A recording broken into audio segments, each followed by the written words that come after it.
आज हम देखेंगे श्रीधराचार्य विधि से समीकरण को हल करना। पहला समीकरण है हमारा 2x² minus 3x minus 5 equal to 0। Second समीकरण हमारा है 9x² minus 12x plus 8 is equal to 0। इनको हम श्रीधराचार्य विधि से हल करेंगे। देखते हैं, पहला समीकरण है हमारा है 2x² minus 3x minus 5 equal to 0। तो श्रीधराचार्य का सूत्र होता है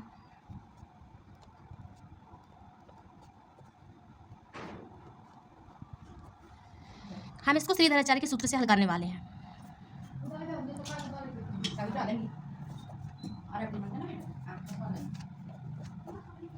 श्रीधराचार्य का सूत्र होता है x equal to minus B plus minus under root B square minus 4ac upon 2a। तो पहले लिखेंगे, इसमें ABC दिया है, मतलब इसमें ABC की मान लगेगी। तो a बराबर b बराबर c बराबर। तो समीकरण में अपन को a का मान देखना है, तो a कौन सा रहेगा इसमें? ये a का मान रहेगा, ये b का मान रहेगा, ये c का मान रहेगा। a का मान क्या है? यहाँ पर 2 है तो 2 हो गया। b का मान ये रहेगा -3 c का मान -5। अब इन a b c के जो मान हैं वो श्रीधराचार्य के सूत्र में लगाना है। ठीक है, चलिए रखते हैं मान। तो x बराबर माइनस b का मान कितना है? -3, तो -3, फिर प्लस माइनस जो कहते हैं अंडर रूट, फिर b दिया है, b का मान कितना है? -3, और b का वर्ग लगा है तो -3 का वर्ग माइनस 4 इंटू 4ac। इसका मतलब यह है कि इसके 4 के बाद भी इंटू है और a के बाद भी इंटू है। ठीक है, तो a का मान कितना दिया है? यहाँ पर 2 दिया है, फिर है c है, c का मान कितना दिया है? -5 दिया है, अपॉन में 2 इंटू a है, तो a का मान कितना दिया है? 2 दिया है।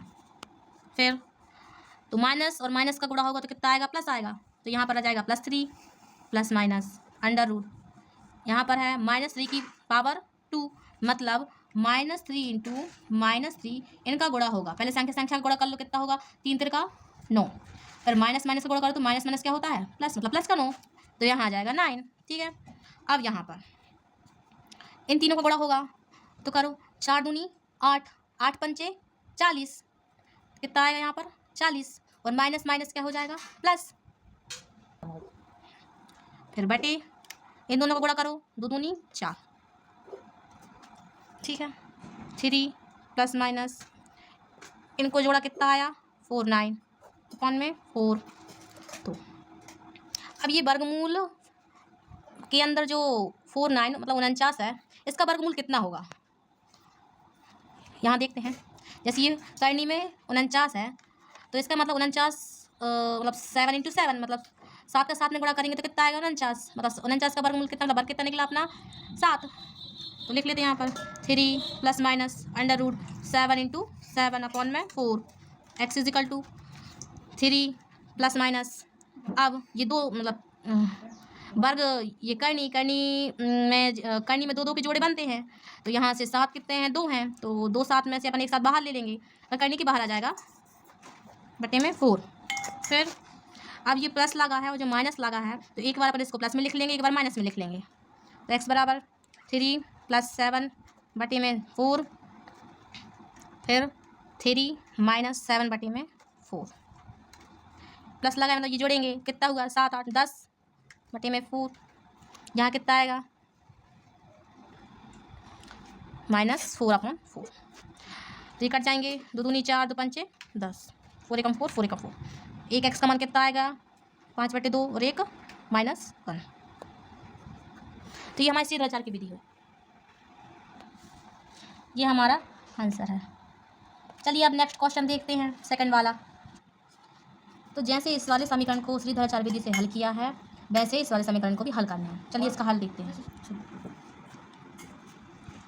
श्रीधराचार्य विधि से हल करें। श्रीधराचार्य का सूत्र होता है -b plus minus under root B square minus 4ac बटे में 2a। तो ABC के मान निकालेंगे सबसे पहले, a b c। तो ABC के मान कहाँ से निकालना है अपन को? समीकरण में से निकालना है। तो a का मान यहाँ कितना दिया है? 9, ये का मान हो गया। फिर यहाँ जो -12 दिया है वो b का मान हो गया, ये 8 दिया है वो c का मान हो गया। अब इन मानों को अपन को इस सूत्र में जमाना है। तो पहले क्या है? -b, माइनस जो कहते हैं, b का मान कितना दिया है? -12, तो -12 प्लस माइनस, फिर b है तो b का मान कितना दिया है -12 की घात 2, ये तो इसकी घात भी 2 लगाए। फिर माइनस 4 है, a का मान कितना दिया है 9, तो 9 रखिए। c का मान दिया है 8, तो 8 रखो। ठीक है, अपॉन में 2 इंटू a का मान दिया है 9, 9 रखो। ठीक है, इसको हल करते हैं। माइनस माइनस प्लस, तो प्लस के 12, तो प्लस माइनस। अब -12 की घात 2, मतलब -12 का 2 बार गुणा करना है, तो -12 इंटू -12, पहले संख्या गुणा कर ले, फिर माइनस गुणा। तो 12 का 12 में गुणा करेंगे तो कितना आएगा 144, और माइनस माइनस प्लस, मतलब प्लस के 144 आएंगे, तो यहाँ लिख दिया प्लस के 144, फिर माइनस, फिर इन तीनों गुणा होगा।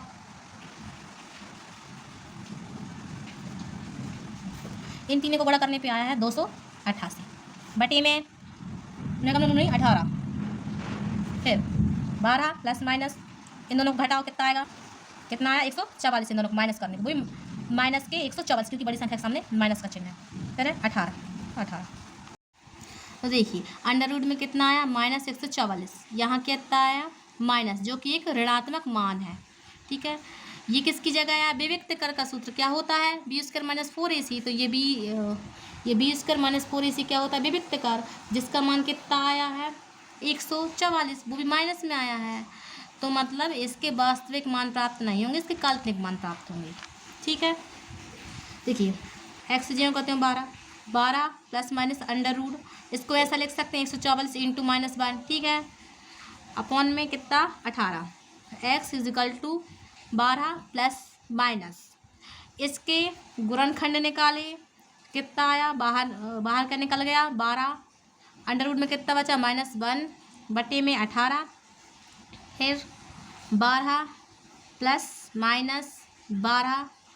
अब देखिए यहाँ पर ये जो -1 है, इसका मान होता है आयोटा। क्या होता है इसका मान, आयोटा, जहाँ आयोटा क्या है,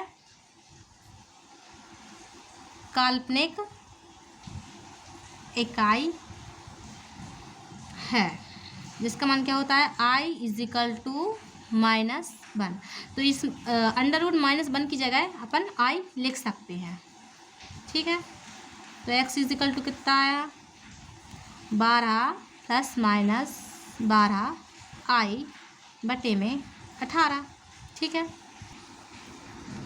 फिर इसके बाद इन दोनों में क्या कॉमन है 12 ले लिया, यहाँ बचा कितना 1 प्लस माइनस, यहाँ कितना बचा i बटे में कितना 18, इनको काटो, 2 × 18 = 12, 3 × 9 3 दूनी 6, x = कितना बचा 2, 1 प्लस माइनस i अपॉन कितना बचा 3। तो एक बार प्लस वाली संख्या ले लो, एक बार माइनस वाली संख्या ले लेते हैं, 2 1 प्लस i अपॉन 3, फिर एक बार माइनस वाली संख्या लेते हैं 1 माइनस i अपॉन 3। ये हमारे आंसर